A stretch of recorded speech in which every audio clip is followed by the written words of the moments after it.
Hey guys, welcome back to my channel. My name is Mike. You guys are working with me on Mike's Intellectual Corner. On today's episode, we are diving back into Eastory. This is the Western Front, 1944-1945, Part 1. Without further ado, we're just going to dive right into it. Let's go. June 1944. The Allies had been long preparing to launch an invasion of German-held Europe, and now all was finally ready. For the invasion, they had gathered more than 2 million men. The Germans could only muster a force of less than half the size. The Allies gave the Germans the impression that they were to land on the eastern part of the channel, and the Germans deployed their strongest forces there.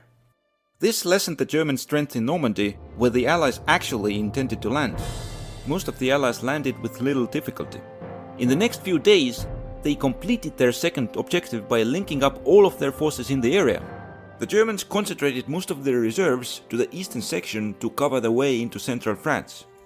Yeah, and as we all know, Hitler had the chance to be able to bolster up those defenses on that beach front, but if I'm not mistaken, he felt he overslept, and on top of that, his generals didn't want to wake him up, and they also didn't want to make any moves without him, so it's kind of just bogged up everything. And obviously, we already know the beach landings, I think, happened around like 6 a.m., so it was pretty early, so late. But Their reserves to the eastern section to cover the way into central France. The western sector did not get enough reinforcements. The Americans broke the German line and cut off their forces around Cherbourg. The Germans pulled back and attempted to dig in around the town. But the American pursuit did not give them the time to do that, and they were forced to surrender, leaving Cherbourg in Allied hands. By that time, the Germans had lost the opportunity to push the Allies into the sea. They had deployed only several 100,000 soldiers, while the Allies had already landed 1 million men. During the next month, the Allies launched several offensives. In the eastern sector, the British pushed the Germans back and gained control of Caen and the terrain around it. At the same time, the Americans crossed through difficult terrain and reached ground more favorable for starting a larger offensive. By late July, the Allies had achieved a strong superiority and were ready to launch the breakout. The strong German force in the east kept the Allied attacks at bay, but in the west, the Americans were able to break through the German lines. The German divisions in the north attempted to escape the encirclement, but several of them were destroyed. The Germans almost kind of makes you wonder if maybe if the Germans maybe would have held back and dug in a little bit, maybe they aren't ready for this huge onslaught. Because if anybody knows, did Germany still have the upper hand in air superiority at this point, or by this point was it already kind of done with? But if you guys know, just let me know in the comments. But keep it going. escaped the encirclement, but several of them were destroyed. The Germans now had little strength to stop the Allies, and the Americans were soon in the open country. With the front broken and their troops outnumbered, the reasonable decision for the Germans might have been to pull their forces back. However, they chose to counterattack and close the breakout forces' supply route. The Allies originally planned to concentrate on capturing the ports in Brittany, but when they realized that the main German force was not going to retreat, they turned their troops east to try to encircle the Germans. The German attempts to cut off the Allied breakout had failed. They were able to contain the Anglo-Canadian attack from the north, but when the Americans approached from the south, the Germans had no choice but to retreat to avoid an encirclement. The withdrawal was delayed up to the last moment, and this would cost them dearly in the following weeks. A lot of the German mobile forces were able to escape the encirclement, but most of their infantry divisions were cut off and forced to surrender. The remaining German troops now attempted to establish a new defensive line on the Seine River. However, the Allies had anticipated that. As they were closing the pocket, they had already sent their troops towards the Seine. It pushed away weak German resistance and established a bridgehead over the river. As a result, the Germans were unable to easily access the eastern part of the river. The Allies used this fact and raced east themselves. They established their positions along the eastern Seine before the Germans could dispatch significant forces to counter them. The German garrison in Paris was left isolated and surrendered to the Allies on the 25th of August. The Allies had gained the upper hand in France, and they had now established more ambitious objectives. One was to capture the main German industrial area in the Ruhr. Occupying it would severely reduce the German ability to maintain their war effort. The second objective was securing the channel ports in order to improve the Allied supply situation. In their way, there were several man-made and natural obstacles which the Germans could use for defense. The Allies' first move was an attack north into Belgium, which would move them closer to both of their objectives. The main goal of the Germans was to establish a new defensive line in the north and extract their forces intact from southern France.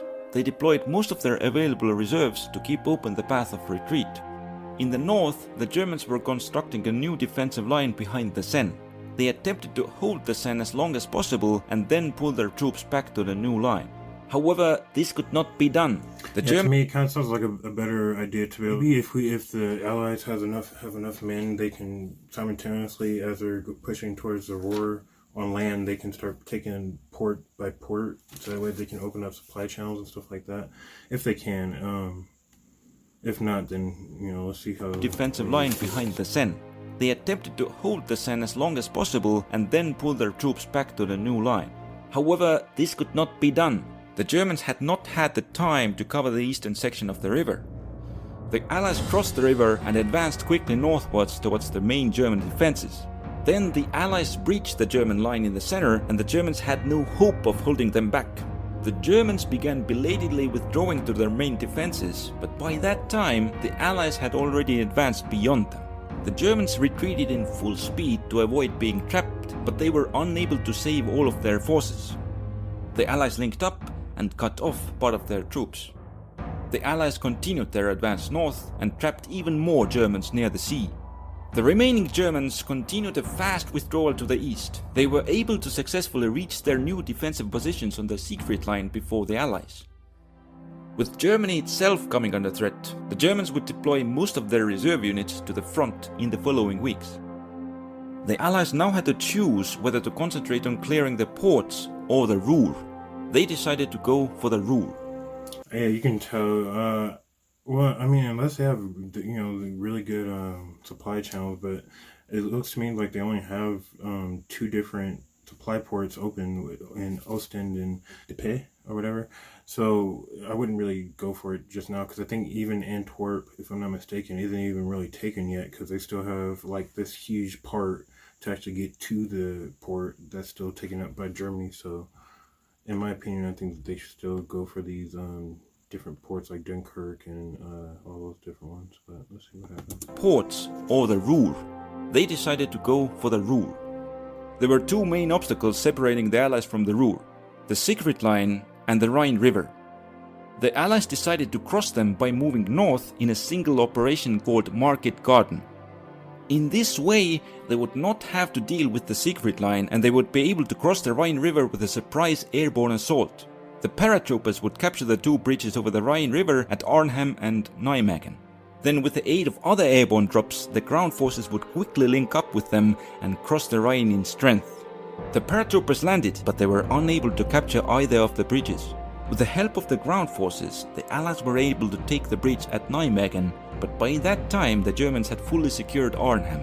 The path over the Rhine was closed, and the Allies were only able to rescue the surviving paratroopers.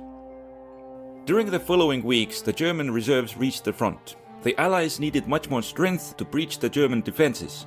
In order to build it up, it was necessary to recover the channel ports and improve the supply situation.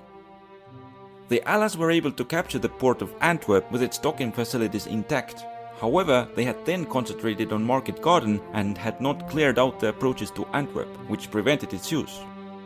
The Allies first captured Boulogne and Calais, but their facilities turned out to be so damaged by the Germans that they needed to open Antwerp. By that time, the Germans had heavily fortified the Antwerp approaches. The Allies now had to launch a difficult assault, and it took them more than a month to dislodge the German defenders. Clearing the water of mines took several more weeks, and only by late November the Allies had fully restored their supply flow. During that time, their other forces were fighting on the German border. In September, the Allies attempted to breach the German defenses in 3 locations, with the Operation Market Garden and with the attacks in the north and south of the Ardennes. In the north, they had to cross the Siegfried Line.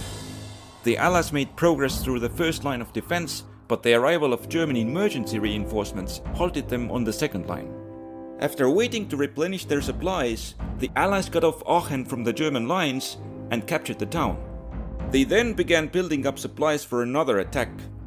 In the south, the events played out somewhat differently. The Germans had deployed their early reinforcements to this sector and set up their defenses on the Moselle River in France.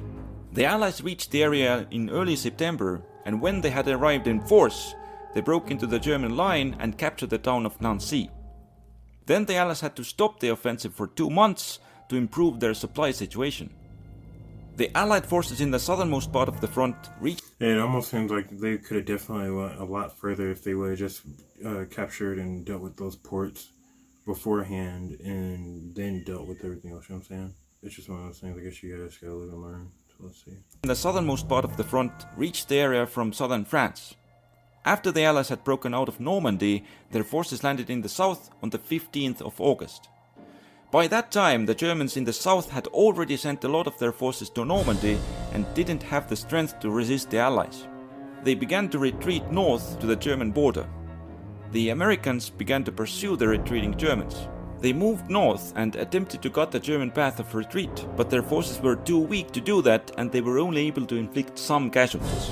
The French forces arrived on the shore and moved to secure the major harbors. The morale of the German garrisons was low and they fell after only brief resistance. The French prepared to join the pursuit on the American western flank. The American forces were continuing the pursuit, but the Germans used their tank division to blunt their... And if anything too, you know what, I just thought of, the Americans are really lucky too, because they didn't really have to worry about doing, you know, obviously a Hearts and Minds campaign, because obviously this wasn't really a hostile invasion, this was, you know, a liberation, and I guess the French people's minds and all those, so... The American forces were continuing the pursuit, but the Germans used their tank division to blunt their advances and were able to continue the retreat. Soon, the Germans made a stand to allow the German forces retreating from southwestern France to catch up. They were able to hold the line for some time, but then were compelled to continue the retreat. At that time, the Allied forces coming from southern France linked up with those coming from Normandy. The Germans finished their retreat. During the pursuit, they had lost around half of their troops, but they had brought out enough soldiers to man their section of the main German defensive line. By early November of 1944, the Allies were about to launch a major offensive into Germany along the whole front. The end of the war had never seemed so close, but what they did not know was that Germany had used the pause in fighting to prepare its own offensive. They planned to launch a surprise attack in the near future and knock the Allies out of the war. How the events will play out, we'll see in the next episode. Alright guys, that's the end of the episode. Yeah, you definitely gotta love some Eastery, because you can definitely tell it's very hard to be able to animate these videos and animate the little bubbles to be able to tell a story and all that stuff. But in any case, so thank you guys again for joining me on another episode of Mike's Intellectual Corner. Don't forget to like, comment, and subscribe. I'll see you guys when I see you. I'm out. Peace.